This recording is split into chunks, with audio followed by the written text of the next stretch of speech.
Здравейте, казвам се Константин, играя народни танци от 10 години.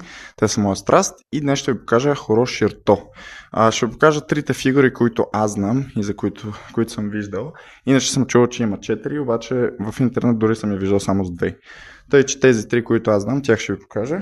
Почвам с първата. Както в повечето хора, почваме с десен свободен. Има подскок наляв, който тръгва към 2 стъпки.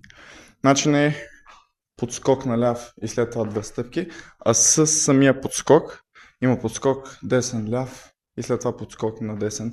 И за да е по-бързичко, трябва плавно от подскока да направите 2 стъпки, за да може след това от на десния да направите втория подскок.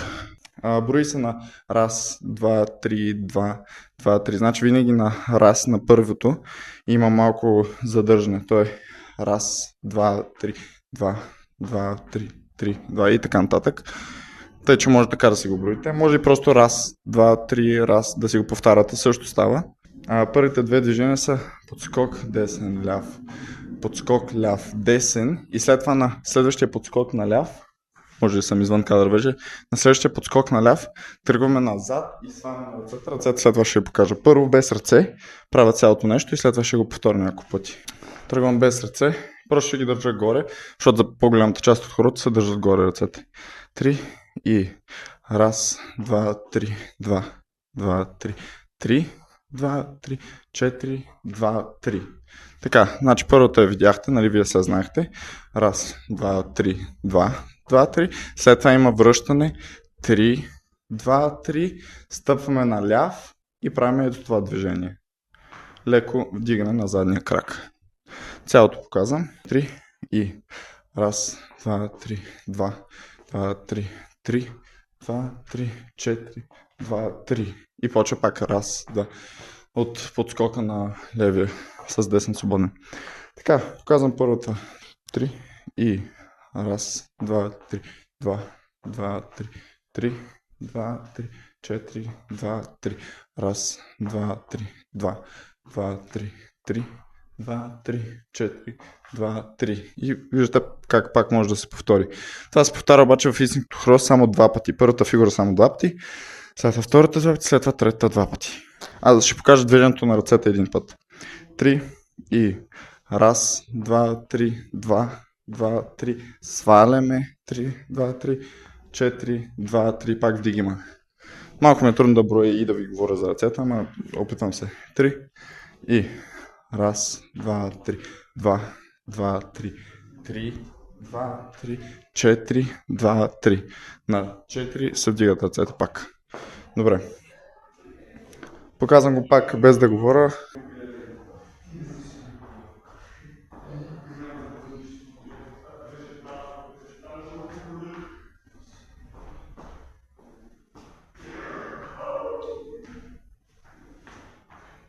Добре, това беше първа фигура. Преминаваме към втора, която е подобна, както казах. Пак с десен свободен. 3 и раз, 2, 3, 2, 2, 3. До тук е еднакво. Сега вместо да връщаме с десен, увиваме и тръгваме отпред. Сега ще покажа цялото, за да разберете каква е идеята и след това ще го направя по-бавно. 3 и раз, 2, 3, 2, 2, 3, 3, 2, 3, 4, 2, 3. Като виждате, края и началото са еднакви, само това увиване и кръстосването на краката е малко по-бъркващо. 3 и раз, 2, 3, 2, 2, 3, 3, 2, 3, 4, 2, 3. Еднакво си. Общо взето просто има кръстосване и това свалянето и вдигнато на ръцете е еднакво. Ще го повторя сега без микрофон.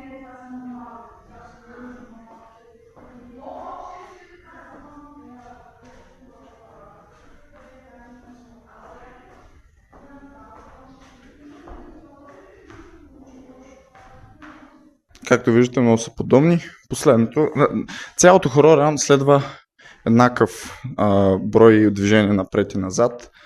Просто има различни подробности, които се променят. В последната фигура има обръщане, което мисля, че най-много бърква хората. Сега ще го покажа. Почва се пак с десен свободен.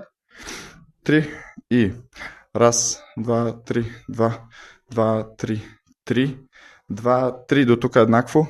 И сега се обръщаме с ляв, десен и с ляв пак. Това е обръщането общо взето. Ще го покажа малко по-бързо, защото така е малко по-трудно да се координира цялото движение, като го показвам много бавно. Тъй, че показвам цялото движение. 3 и. Раз, 2, 3, 2, 2, 3, 3, 2, 3, 4, 2, 3. И пак сте с десен свободен. За второто. Да, ще го покажа малко по-бавно и след това без микрофон. 3 и.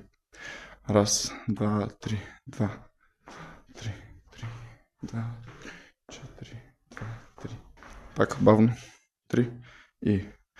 Раз, 2, 3, 2, 3, 2, 3, 4, 2, 3. Сега без микрофон.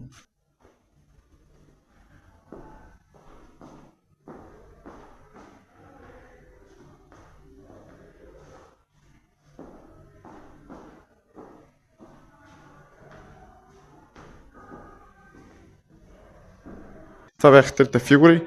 Сега един път, според мен, ще е най-добре да ги вържа без музика. Значи вие да знаете, че сега, когато го игра, аз се връщам повече, за да може да остана с гръб и да играя само по тази линия. Обаче иначе в хорото на това връщане са малко по-леки стъпките, за да може хорото, нали, постепенно да се върти в кръг. 3 и. Раз, 2, 3, 2, 3, 2, 3, 2, 3, раз.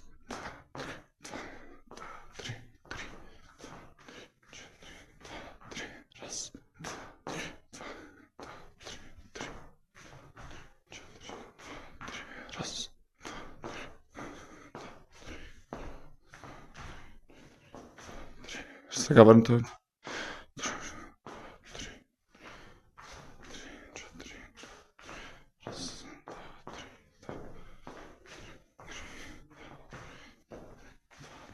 Сега на музика пак без да се обръщам и след това ще го играя нормално.